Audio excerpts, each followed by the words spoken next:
Hi everyone, কেমন আছো তোমরা? আবার অনেক দিন পর আমরা বেরিয়ে পড়লাম কিছু জিনিস কেনার জন্য বাড়ির। তো প্রথমে মামা আর মায়ের জন্য আমরা চটি দোকানে বসেছিলাম।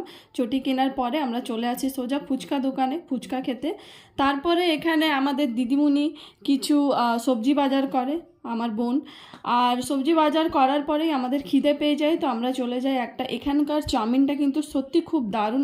নামটা আমি লক্ষ্য করিনি, নামটা এবারে হলে আমি মেনশন করে দেবো। আর খেতে সত্যি কিন্তু খুব ভালো ছিল, এর আগেও আমরা খেয়েছিলাম। তো আবার আমি নেহাকে নিয়ে ওখানে চলে এসেছি, আমি আর মামা। তারপরে কিছু বাড়ির গ্রসারি আইটেম আমরা এখান থেকে বাজার করে নিই। বাজার করার পরে ওখান থেকে আমাকে একটা চকলেট দিয়েছিল, বিশ্বাস করবে না, চকলেটটা খুলতে গিয়ে নিচে পড়ে যায়। দিয়ে যাই হোক, ওটা তো খাওয়া হলো না।